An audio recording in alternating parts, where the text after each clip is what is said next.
Welcome to the Jenna Ellis Show, sponsored by Legacy Precious Metals. There has never been a better time to invest in precious metals. Visit legacypminvestments.com. That's legacypminvestments.com. I'm Jenna Ellis. Join me tonight for Jenna Ellis Tonight at 9 p.m. Eastern on the Salem News Channel and wherever you stream. And we have a lot to cover coming out of Washington. First, the contempt of Congress that the House voted for Attorney General Merrick Garland. He is the third sitting attorney general to be held in contempt of Congress. Of course, the other two did not result in criminal charges. So what does this portend for Merrick Garland? Our power panel will join us to talk about that, as well as the U.S. Supreme Court unanimously declining the case on the FDA abortion pill, saying that the plaintiffs in that case did not have standing. So where does this go? We will also break down the top trending headlines and also have Alan West and Owen Strachan on to talk about the invasion at the border and where we go from here as a constitutional society. All this and more, Jenna Ellis Tonight, 9 p.m. Eastern.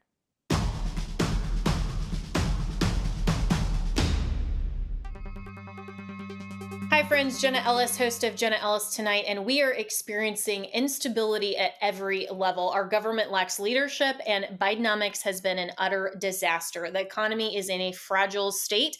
Inflation has been a constant issue. High interest rates have put significant pressure on the real estate market. There have been major bank failures, and many analysts say a stock market correction is likely overdue. We have global conflicts in Europe and the Middle East, and those have the potential to spread, but gold has soared to record highs even among the tensions.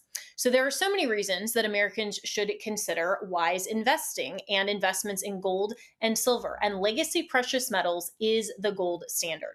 I love Legacy Precious Metals because of their zero hassle, education first approach. They can help you roll your traditional IRA into a gold IRA or ship metals directly to your house. Go to legacypminvestments.com, download the free investor guide, and I have read it. There is so much valuable information there.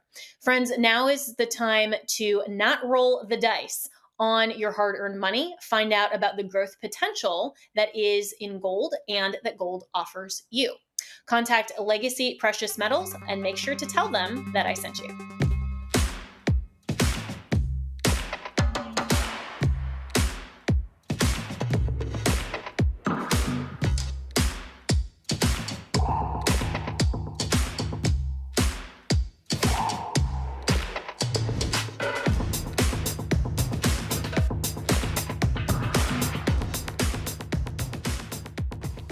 Good evening and welcome to Jenna Ellis Tonight. So a lot of news out of Washington that we're going to discuss in this first segment. So first, Merrick Garland, the Attorney General, becomes the third sitting Attorney General to be held in contempt of Congress. So what does this mean in terms of going forward, Biden's impeachment and more? Plus, the United States Supreme Court held just this morning unanimously that the FDA can continue to provide the abortion pill. So we're going to dive into that as well. So today's Thursday, so that means we'll welcome in our Thursday Power Panel.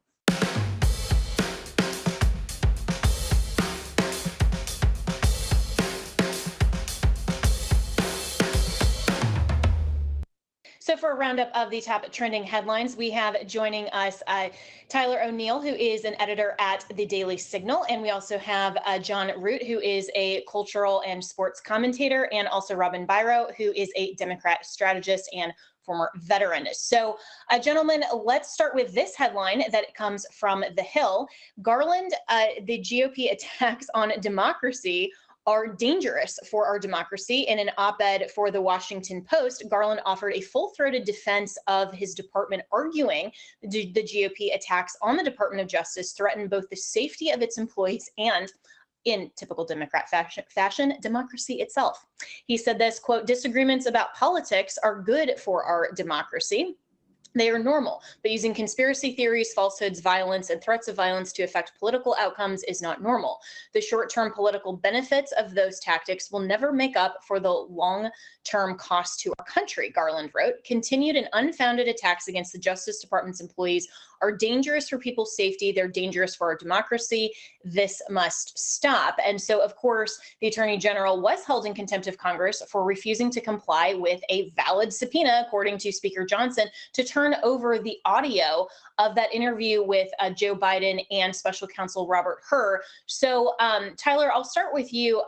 This contempt of Congress, this isn't the first time for a sitting Attorney General. We've had Eric Holder that was held in contempt of Congress, and also Attorney General Bill Barr under the Trump administration, both for similar refusals to decline to turn over documents and evidence to Congress for potential impeachment purposes. And neither of those resulted in criminal charges because the DOJ isn't really going to charge itself. So is this just sort of a pro forma, kind of optics driven thing, or what can we actually expect from this contempt?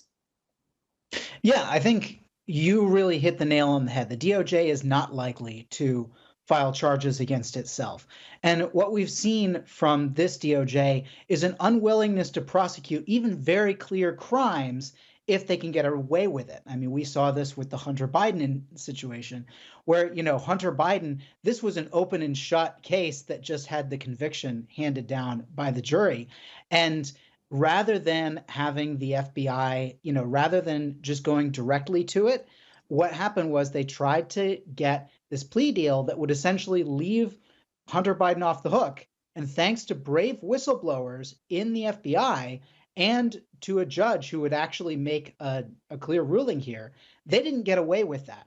And so what we've seen again and again, and I mean, we just covered whistleblowers this week on the Daily Signal, FBI whistleblowers who came forward saying that, the FBI had a questionnaire where it forced people to rat out their colleague on just what his views of former President Donald Trump are and his views of the COVID-19 vaccine. And so what we've seen from this DOJ is a level of corruption that is really, frankly, shocking. I mean, I would never expect to see the FBI cite the Southern Poverty Law Center when it came to radical traditional Catholics. And yet that's exactly what they did.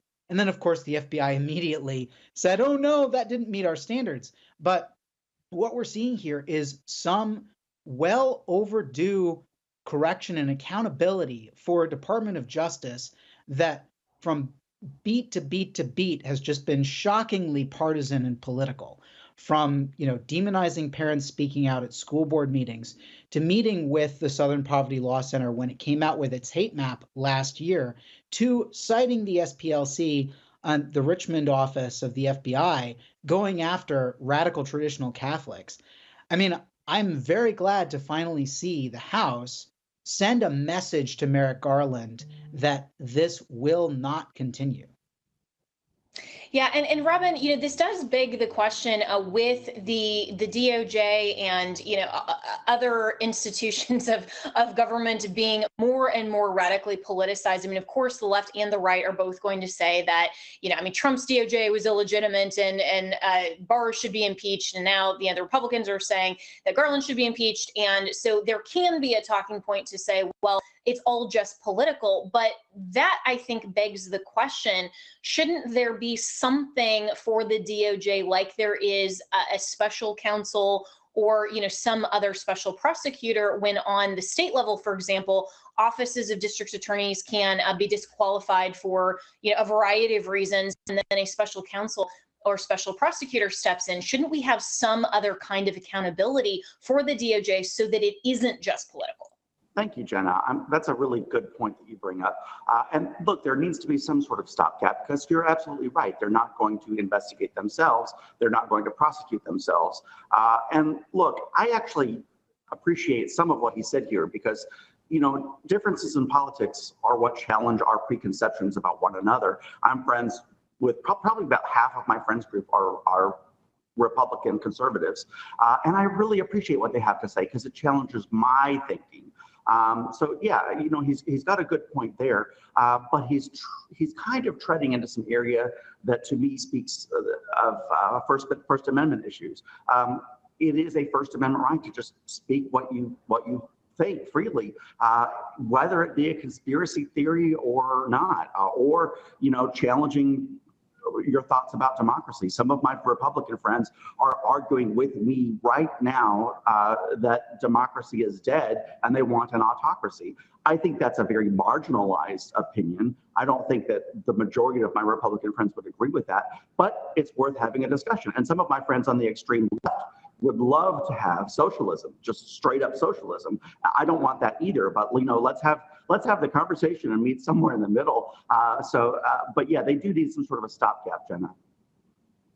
Yeah, I mean, we should be able to have conversations about policies about our republic and all of these things without censorship. But John, when it comes to a sitting attorney general just declining to comply with a valid subpoena, and then knowing, I think, as Garland does, that his own DOJ isn't going to investigate him or bring criminal charges, which the previous two attorneys general had that exact same outcome. Shouldn't there be some other mechanism by which we can hold the DOJ accountable? Because in this instance, too, I mean, the House, with its majority, could impeach Garland, but we've seen what the Senate does with Republican impeachments that have effectively neutered that option. So it seems like we're stuck without any accountability. The worst part about this whole thing is it seems like priorities are out of whack. So like Tyler brought up, it seems like they're a lot more focused on attacking Catholics. They're a lot more focused on attacking parents that are saying, hey, I don't want my kids learning some of this over-sexualized education. I don't believe in it. And then now they're considered domestic terrorists. And then at the same time, too, we can have fruitful conversations about this. And while bringing up the fact of tyrannical rulers say democracy is under attack, and they will gaslight people and they will deflect and distract based off nothing that he's actually under scrutiny for. And that's unfortunately what's happening right now. You're hearing it from Biden, you hear it from the DOJ, you hear it from Democrats at large, is saying, hey, democracy is at stake. So if democracy is at stake, we will be able to take these drastic measures and be able to consider certain people domestic terrorists. I won't actually be able to answer for what I'm basically on trial for. And that's the sad part of this, because Democrat or Republican, you start losing faith in the DOJ and the people that are supposed to represent us. Yeah, and in our institutions of government. And, speaking of legitimacy in institutions, let's go quickly to this next headline from Trending Politics. And it's the Supreme Court unanimously strikes down a lawsuit challenging the FDA approval of the abortion pill. And in a unanimous decision delivered earlier this morning, the Supreme Court struck down a lawsuit challenging the abortion pill. And Kavanaugh, who wrote for the majority, said that federal courts are the wrong forum for addressing the plaintiff's concerns about FDA actions. And so let's just go to Tyler real quick. We only have about 2 minutes left. And Tyler, your thoughts on this. I mean, it was a unanimous decision, but it seems like even though conservatives don't agree with the outcome, we do agree with the proposition that people can't just sue in judicial forums when they don't like a policy-driven outcome. You do have to have an actual case or controversy in terms of Article 3. So what's your response to the Supreme Court's unanimous decision here? I think you got that exactly right. I mean, one of the reasons why you see the conservative and the liberal justices on the court agreeing in this case is that the plaintiffs don't have the knock 'em dead, drag 'em out, case against this FDA ruling. And I think the FDA ruling was frankly shocking. I think it's horrible that the FDA is valuing women's safety lower than its pro-abortion agenda. And I think that's a horrifying fact that the American people need to know about this current FDA. But I also think, the court had its reasons for rejecting this case. And I hope that the court will consider, or at least other courts will consider, a case where a plaintiff has a better standing argument against these rules, because these rules are really bad, and I don't think the FDA had the legal justification for them. But all that said, Right. You have to find the right plaintiff. Yeah, and we're already out of time for this segment, so I'm not going to be able to get our other two panelists to weigh in. They're going to join me in this next segment. But the bottom line here is that Congress has abdicated so much of their legislative responsibility, and they're relying on the Supreme Court to just make up for it. Why don't they legislate to protect women in this instance? But we'll be right back with more with our power panel here on Jenna Ellis Tonight.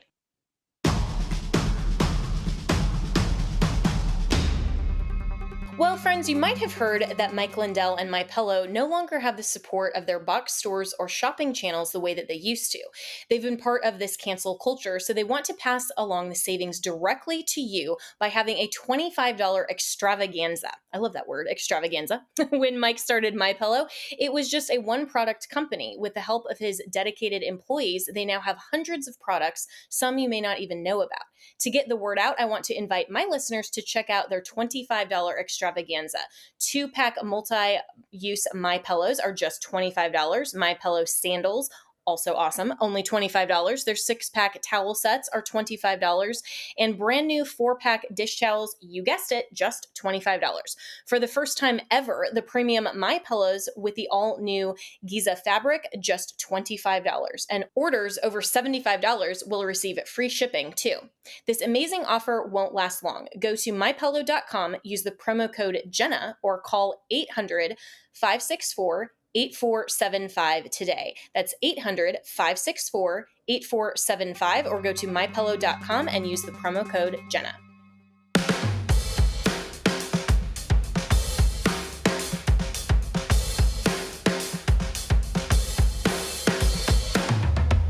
Continuing with our Thursday roundup of the top trending headlines, we have our power panel back: Tyler O'Neill, John Root, and Robin Biro. And gentlemen, let's go to this headline coming from Fox News. Leah Thomas's Olympic dreams dashed after legal challenge to World Aquatics transgender policy fails. So Leah Thomas, the transgender swimmer who created controversy during the 2022 season with a win at the NCAA championships, lost a legal battle over rules that prevented trans swimmers who have been through male puberty from competing in elite women's events.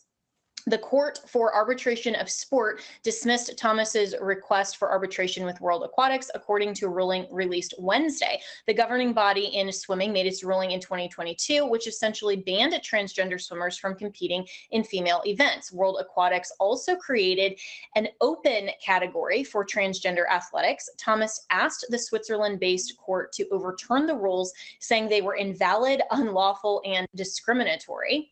But the panel said in its ruling, quote, "The panel concludes that she," we would say he, of course, Leah Thomas is a man, but the court said in its ruling, the panel concludes that she lacks standing to challenge the policy and operational requirements in the framework of the present proceeding.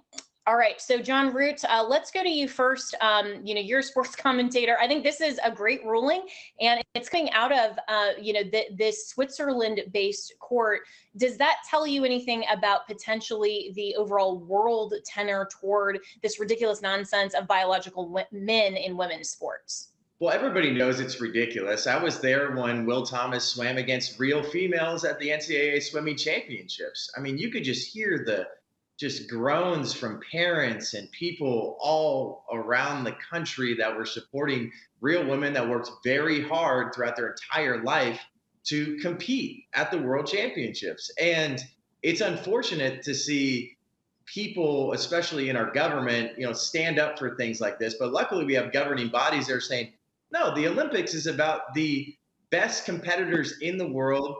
This is not about inclusivity. This is about fairness, and this is about celebrating meritocracy. So the fact that they even allowed an open division, sure. Like if you're going to go through, whatever transition you want to go through as an adult and then compete in an open category, go for it. But in general, I think this ruling is great, and it shows what we think in America as a whole and across the world, that if you're going to allow a biological man to compete with women, it's not fair and it's really regressive. So I really applaud this. And I love what Riley Gaines had to say. She said, well, Will, if you want to compete, go ahead and try to compete on the men's team. You won't make it, but, go for it.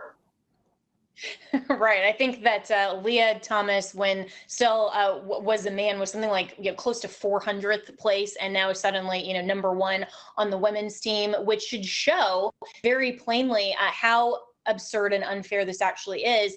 But Robin, this just shows, I think, how the extreme progressive left is really overplaying their hand. I mean, I was frankly a little bit surprised that the Olympics weren't afraid of the backlash against this. I think John is right that this kind of open category, like, fine, if you want to be transgender, then go have your own team and make that co-ed basically, but don't violate the sanctity of women's sports or men's sports either.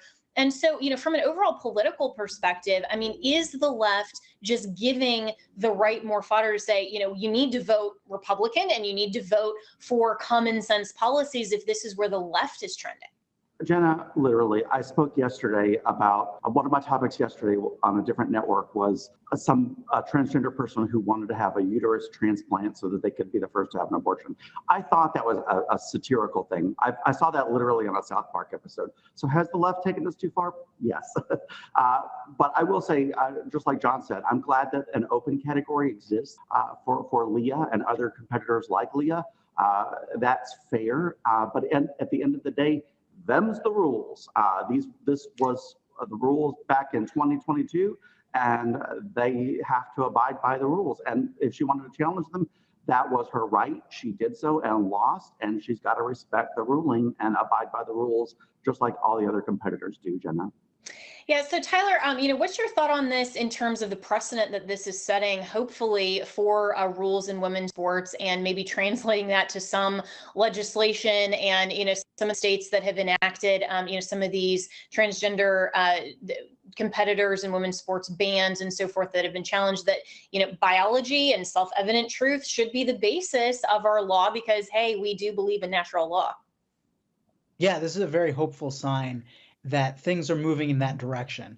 And I think what we've been seeing on this issue in general is that doctors are speaking out. I mean, we saw in Europe finally this great ruling from England where there's the Cass review, where they said, look, these experimental drugs to try to force a child to look like the opposite sex that have these long-term effects that we don't fully understand, but we know are negative, and then that also lead them to cut off perfectly healthy body parts in the pursuit of this false agenda, this false ideology that a man can become a woman and a woman can become a man. I mean, we're seeing pushback finally. I mean, I remember covering this issue back in 2014, 2015, before it became really mainstream. And I said, this is a noxious ideology that can have a lot of negative effects on our society. And Obama started pushing it very heavily. And then Biden has been pushing it even further. I mean, I think Biden feels bad that he isn't as popular as Obama, and he wants to push the envelope on all these issues, particularly transgenderism, making the woke the centerpiece of federal policy. And thank God we're starting to see some institutions stand up and say, enough. We care about the women who are being sidelined here. We care about the people who are being put in dangerous situations. And we care about the children who are being put on a path to harm themselves for life based on this false ideology. Yeah, so well said, Tyler. And staying with you for a moment, I mean, what you described is exactly the logic behind the Florida legislature and Governor Ron DeSantis in banning the mutilation of children under so-called gender-affirming care. And yet we see a federal judge, based on his ideology, suggesting that there's no legitimate state interest in preventing the mutilation of children. I mean, I am glad that Governor DeSantis's office has pledged to appeal this, and likely it will go all the way up to the Supreme Court. And where are we at in a nation when this is what we're debating, of whether or not a state has a legitimate governmental interest in protecting children from genital mutilation? I mean, I thought that as a country, our foreign policy was against FGM or female genital mutilation, but now we're addressing that in our own state legislative policy. I mean, it's absurd. And we only got about a minute left, but your response, Tyler. Well, one the main reasons why we're seeing this ideology pushed so heavily is that there's an organization called the Southern Poverty Law Center that essentially exists to demonize any opposition to the woke agenda on culture across the spectrum. And so they have heavily pushed transgender ideology, and they've even put a gay organization, Gays Against Groomers, on their hate map as an anti-LGBTQ plus hate group because it opposes sexualized lessons for kids, drag queen story hour, and transgender ideology. And this organization, the Southern Poverty Law Center, just laid off a quarter of its staff because they're going through a restructuring. And I've been covering this issue for years and hope that it has something to do with that. But hopefully, yeah, well, we got to end it there. But Uh, thanks so much, panel. And it's amazing when you have you're never woke enough for the left. We'll be right back with more on Jenna Ellis Tonight. Hi, friends. Jenna Ellis, host of Jenna Ellis Tonight, and we are experiencing instability at every level. Our government lacks leadership, and Bidenomics has been an utter disaster. The economy is in a fragile state. Inflation has been a constant issue. High interest rates have put significant pressure on the real estate market. There have been major bank failures, and many analysts say a stock market correction is likely overdue. We have global conflicts in Europe and the Middle East, and those have the potential to spread, but gold has soared to record highs even among the tensions. So there are so many reasons that Americans should consider wise investing, and investments in gold and silver, and legacy precious metals is the gold standard.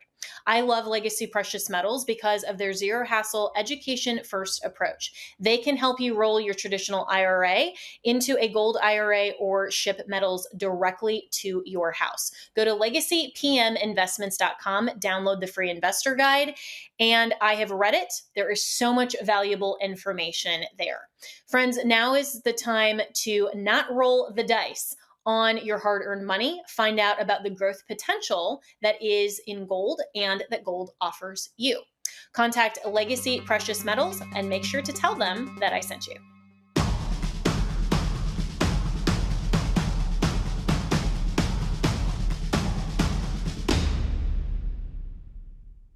Well, the invasion at the border continues to remain one of the most important issues heading into 2024. And this headline is not good news for Joe Biden, but it coming from the Daily Wire. Biden slammed after 8 suspected ISIS-linked terrorists crossed the U.S. border, roam American streets before being caught. So President Joe Biden is facing mounting criticism after news broke late on Tuesday that 8 suspected ISIS-linked terrorists were arrested over the weekend in multiple U.S. cities after they illegally crossed the southern border.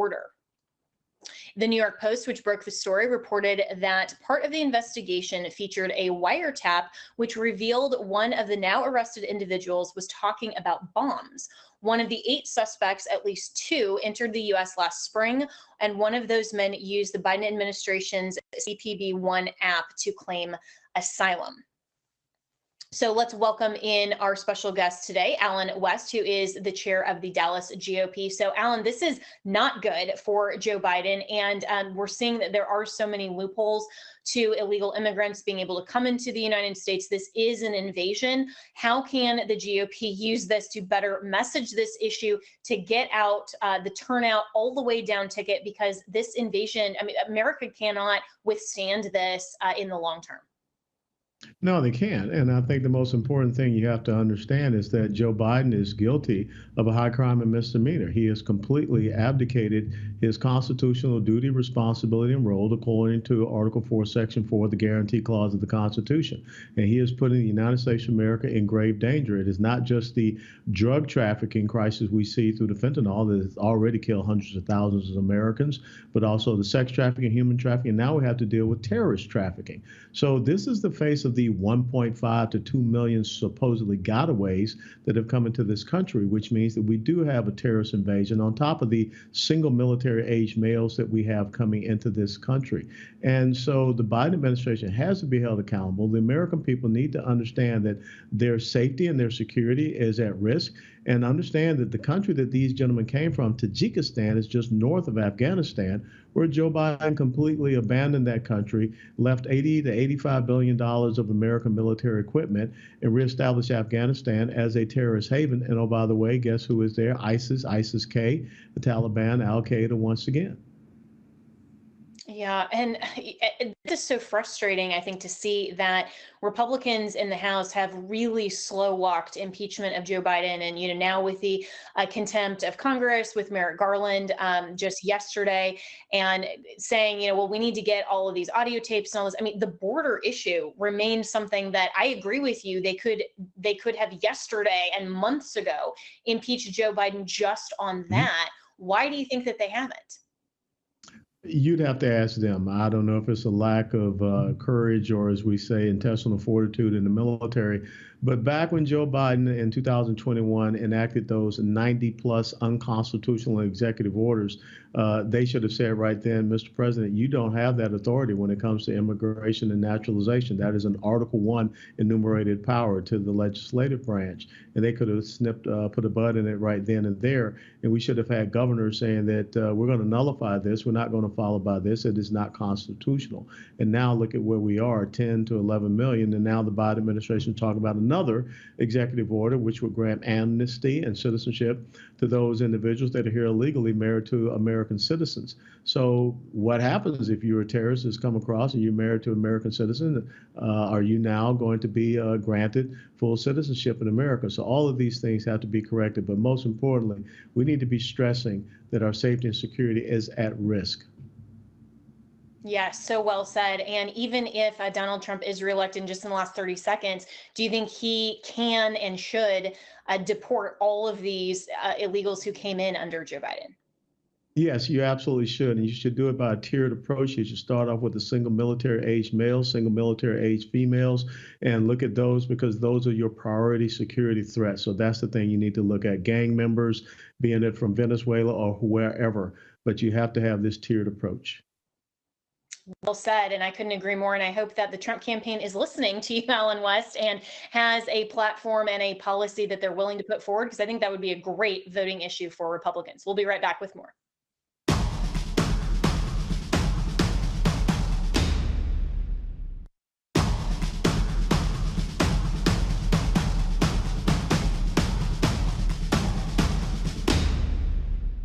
So, with the invasion on the border and the lack of accountability of the Department of Justice, I mean, all of these things that are so frustrating, the lawfare against President Trump, and we can see the two-tiered justice system, the breakdown of institutions, the Democrats wanting to defund the U.S. Supreme Court. All of these things beg the question, what has happened to our constitutional system? And are the conservatives who are looking toward a post-constitution system right? Well, joining me now is Owen Strachan, who is a theologian and also the author of a great book, The War on Men, Why Society Hates Them and Why We Need Them. So, Owen, I reject out of hand this argument from mainly Christian nationalists, but others who are trying to reinvent American society in their image, as well as what the left is trying to do in theirs. I think that we need to go back to our original founding and understand why the Constitution worked so well and why we've had the best nation that is the prosperous and the most guarantees of freedom and liberty for American citizens really in history, and reclaim that instead of try to reinvent American society. But what are your thoughts on this whole subject matter of American political philosophy? Yeah, great set of questions there, Jenna. Fundamentally, the Bible doesn't have a verse that says, "Thou shalt have a constitution." So we recognize here from the outset that we have some freedom on these matters. And I would go so far as to argue that in the New Testament, there's not one system of government that is taught as the system of government. So we have a fairly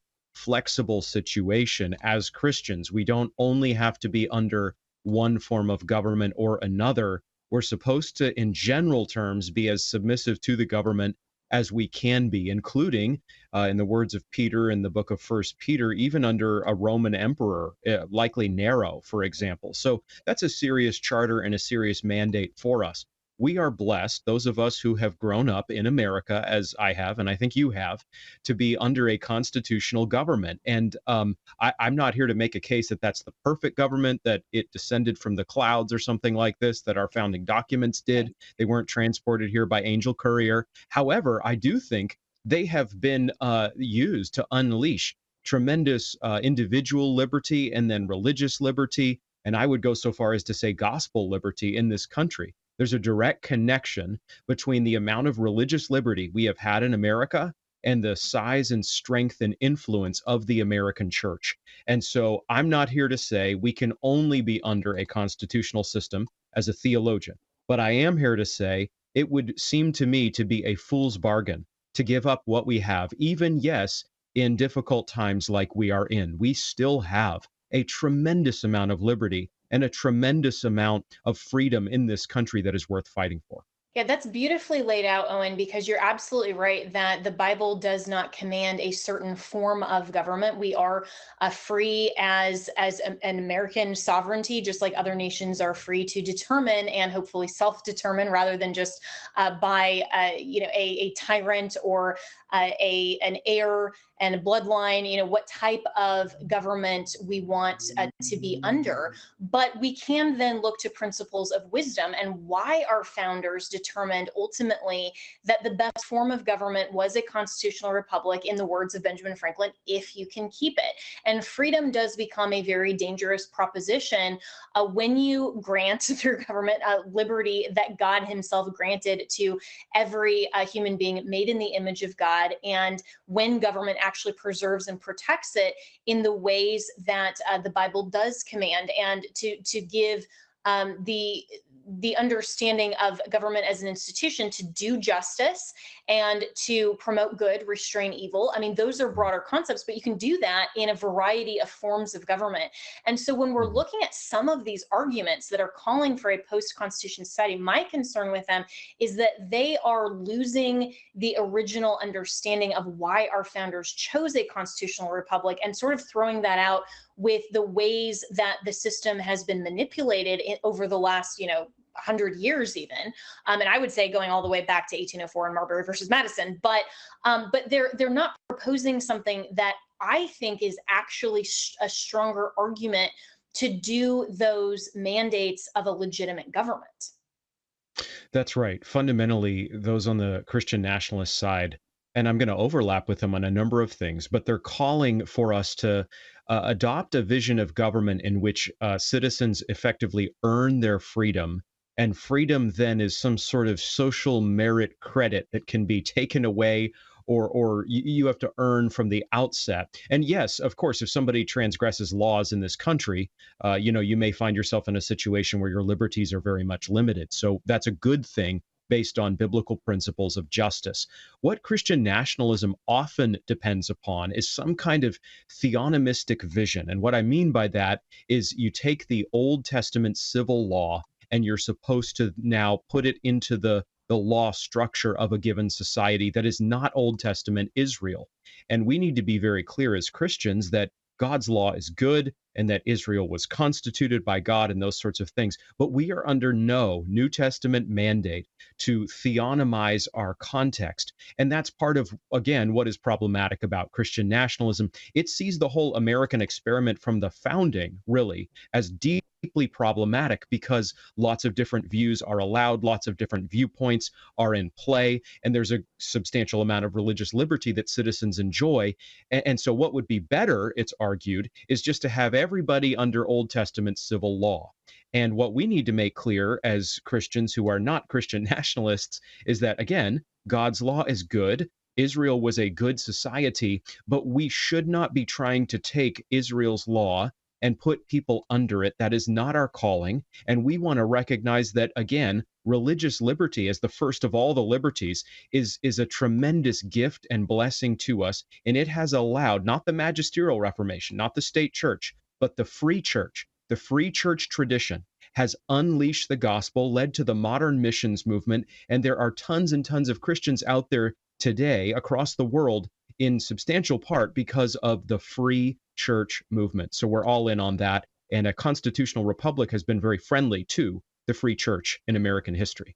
Yes, and this whole idea that we need to go back to some sort of Old Testament Israel kind of theonomy also, I believe, violates the understanding of Scripture that God ordained three spheres of government: the church government, the civil government, and the family government, and gave specific limited powers to each of those governments to operate co-equally but also as different spheres of government. And so when we look at the way that God gave the ecclesia to the church to run itself, that should not in any way control the state or also be subordinate to it in a way that diminishes religious liberty. So what would you say, though, to the Christian nationalists who say, well, okay, maybe the Constitution in the way it was conceived and founded worked in 1776, but in 2024 or 1787, but in 2024, this just doesn't work for this type of society. So we got to come up with something else. Yeah, everybody's suddenly an expert in the political philosophy of John Adams today. And John Adams said, if the people are no longer fit for the system of government they are given, then effectively, the government's not going to work. I'm paraphrasing, but I've had John Adams thrown at me so many times, I feel like I'm in a bar in Boston. Fundamentally, what we've got to say is, I believe we don't have an opt-out button. So I think we're being sold something of a LARPing vision, honestly, of America, where because there's a few towns across America where, you've got some substantial Christian presence, and because we got a few Christian legislators out there, we're just on the cusp of taking over America. And I'm going to be honest, I don't think that's realistic. Furthermore, we have no biblical call to press the restart button on the system we're in. Of course, there's a lively debate about the American Revolution. We can have that debate and other revolutions historically. But fundamentally, if we're in an established nation like this one, my point is simply that Peter, who was under not a great system of government, does not say to those reading his letters in the first century, hey guys, let's take this over from Nero. Let's do this. And by the way, while you're at it, grab the Old Testament civil law and let's just impose it on everybody. And that's what God would have us do. That's not what Peter says to the exiles and strangers. We are called to be faithful here. We're called to be salt and light here. I think we're called to work for the preservation of this civilization as long as we can. I believe that honors God, and that is our mandate, not extremism. Yes, so well said. I could not agree more. Owen Strachan, really appreciate your commentary. You can get his book, The War on Men, and also listen to his podcast here on the Salem Podcast Network. And we're on the Salem News Channel. And you can also listen to Salem Media Radio as well. We'll be right back with more.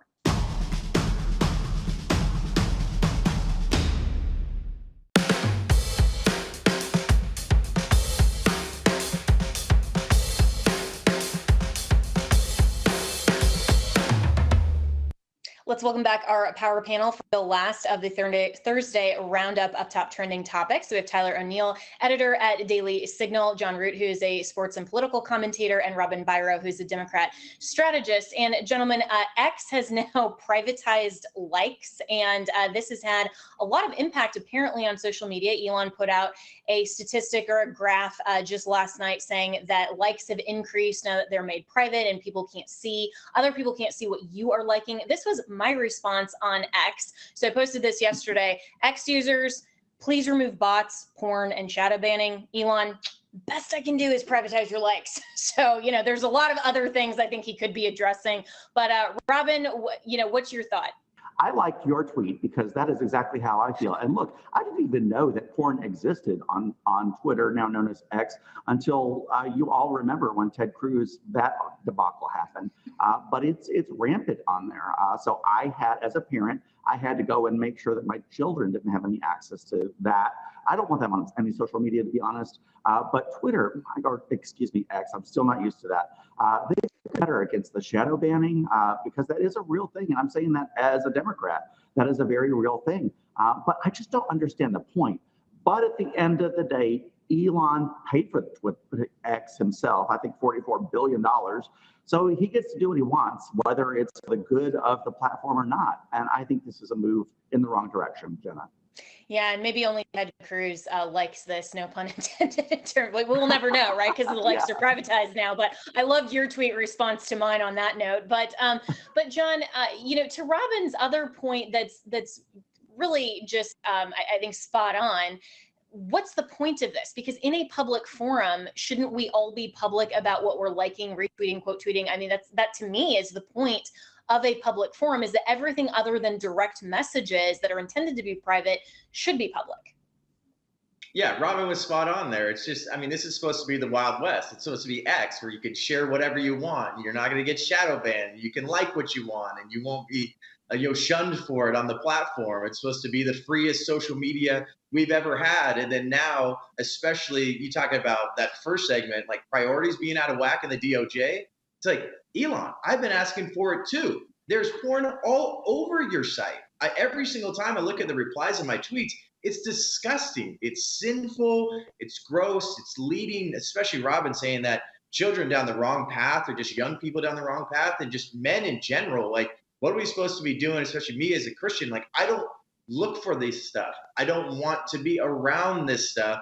And when it's so prevalent on the site, say, all right, you're just going to hide likes, but I want you to hide these bots. I want porn off this site. I don't want to have to deal with basically this being Pornhub light. I don't care about the likes.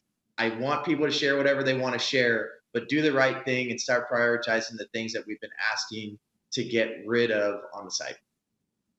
Yeah, so well said. And I couldn't agree more. I mean, Tyler, it shouldn't this have some kind of, all of the porn have some kind of, flag over it. I mean, it's true that you can just scroll through the replies and just see all of this very 18 plus X-rated content. And, Elon and X have said that they allow for adult content as a matter of for the First Amendment, but there are users that are on the platform that are under 18. So, it does seem like this is a priority that he should address.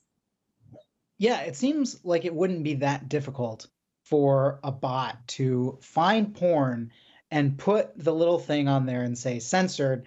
If you want to see this, click through. That's what I would expect. And what I see on Facebook, I see on these platforms, they have the little thing where it comes up. If you post anything about climate, they'll say, oh, by the way, the climate alarmist narrative is the capital T truth. And you better read about it here if you're posting about it on Facebook. And if Facebook can do that, Twitter can do something against porn. Also, I like a lot of the changes that Elon brought. I was so glad to see the Babylon Bee freed from Twitter jail. But why get rid of Twitter and the tweet and the retweet? And I get that he likes X. He has this thing with X. He wants this platform to be called X. It's more than the old Twitter. And, I'm hopeful that some things might get better, but I liked saying retweet. I liked saying tweet. I liked being able to see people's likes publicly. And, it leads to some scandals, but it's a public platform. And what happens is when Ted Cruz or his staffer or whoever liked that gets in trouble for it, that tells everybody in the world, look, your likes can be seen. So why they have to be made private, I don't understand.